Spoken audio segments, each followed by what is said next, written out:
Hello, this is Brian Rowe with Mythic MTG Tech number 25 here, where I'm going to be explaining the new Modern Masters set that is coming out. Now let's jump right into it. On June 7th of 2013, next year, Wizards of the Coast is going to engage in reprinting staple cards for the Modern environment. This is really excited to see that these cards are going to be back. Modern is very difficult currently to get into because of the price of little guys like Tarmogoyf here, which is nearly $100, and a staple in many of the very good decks in Modern.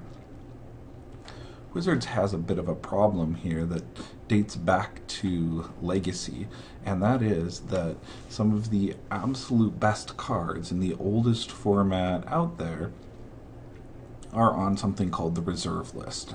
And this format, Legacy, has become extremely popular because of Star City Games' promotion of it with multi-$1,000 tournaments happening virtually every weekend. The staple cards in it, such as the dual lands or even specialty cards for certain combo decks, are several $100s a piece. And Wizards of the Coast makes very little money off of the resale of these older cards, and there's very little incentive to end up buying new cards, as the newer cards end up being a lot weaker and a lot less useful in this environment.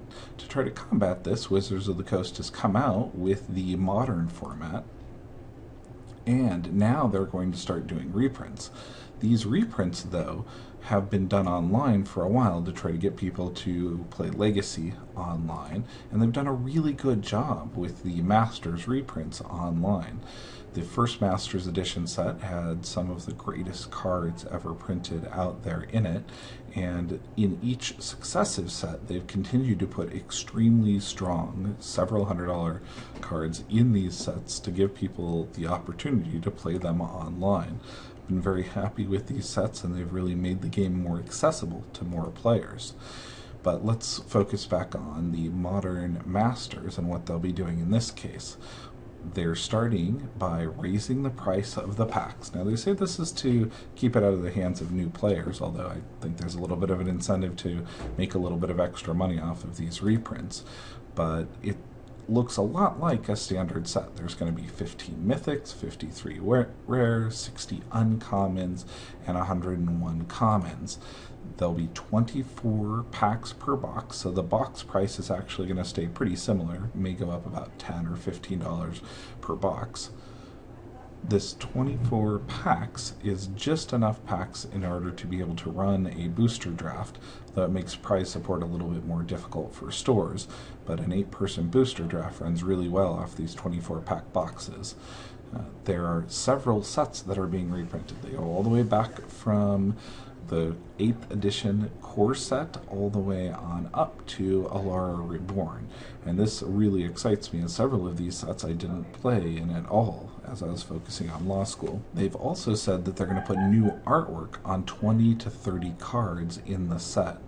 Tarmogoyf's new artwork here actually looks pretty good, although I really like the old border on the Tarmogoyf a lot more. This is another piece of the new artwork from City of Brass, a wonderful staple for casual players, although it hasn't seen a lot of tournament play recently. They're also putting one foil in each and every pack. That has a lot of people excited. Much rather see a foil than a basic land in each pack, and it does raise the value of the packs a little bit. These cards will not be legal in Standard, so they will not be played in most tournaments that you see. So Friday night tournaments, they won't usually be played. It's intentional, as they don't really want to disrupt the Standard game environment by putting all of these really powerful cards back into print. Cards also will have a limited print run. They're trying to avoid the debacle they had with Chronicles, where they almost alienated their collector base by reprinting very popular cards in crummy looking white borders and flooding the market. Now, what does this limited print run really mean? I'm really worried about that, as it was a bit difficult to find copies of From the Vault Realms for retail, and it appears to be nearly impossible for players to get a hold of the upcoming Arsenal set. A limited print run could end up being very negative for this. So Wizards needs to balance their overly restrictive print runs that they've seen in the past with the possibility of flooding the market. also said specifically that they will not reprint things that are on the banned list for Modern. So this is specifically aimed at players of Modern.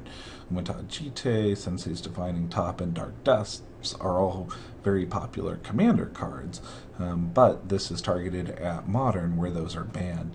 You also won't see reprints like Jace the Mind Sculptor, Mental Misstep, or Stoneforge Mystic, although they're also not in the list of available sets. They're clearly too powerful for the environment, and I wouldn't be surprised not to see them in future sets of Modern Masters. Also not reprinting these sets that have just rotated out of Standard in the last year or two. This does mean that there are some staple cards out there that an investor or a collector should really look at for the increasing trade value. The fetch lands, particularly from Zendikar, are extremely useful. They're staples in pretty much every deck and will not be reprinted. The larger Eldrazi also, which are in some of the combo decks and just fun for Timmy players, will not be reprinted, along with the Titan. Last thing that is really exciting about this set is that they're going to do a Grand Prix in Las Vegas June 22nd and 23rd, dedicated specifically to this set and playing limited with this set. My prediction is that this is going to be the most popular Grand Prix of the year and may even double some of the other Grand Prix. There are a lot of people who are excited about this. The location is centrally located at a city where airfare is actually pretty reasonable to get in. This is one of the first Grand Prix that I will have gone to in about 10, maybe 15 years at this point. And this will put me back into the lane competitively. I think they've done a good job with these reprints, and this type of event is the way to get people into the competitive aspect of the game too. I predict that we're going to see a lot of staples in the environment reprinted. Things like Ether Vial, which is an uncommon, is fetching $18 or $20, makes it a bit difficult to get in. Things like Crypt Command also are nearly running $20, and Dark Confidant is up around $50. How is this going to affect the price, though, is what most people are worried about. I think that we'll see a small dip in these cards initially, and then they will level off. Something like a Tarmogoyf may go down $10 or $15, but it's definitely not going to lose all of its value, as it's still extremely useful. The cards will lose a little bit of value also, but level out, especially if the print run is not overly large.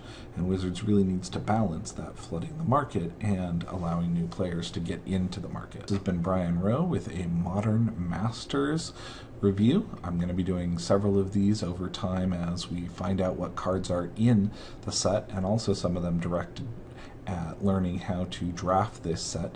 If you have any ideas or comments on how I should cover Modern Masters, please let me know, but this has got to be the most exciting new set that Wizards has talked about in a long time. Also, just letting you know, we are a few hundred views away from 10,000 on the YouTube channel, so I'm going to have a special video to celebrate 10,000 views. If you've got any ideas on what the topic for that video should be, maybe a vintage deck tech or deck tech or modern deck tech, let me know. Also willing to do something in the EDH area. Thanks for supporting the YouTube channel. Really appreciate it.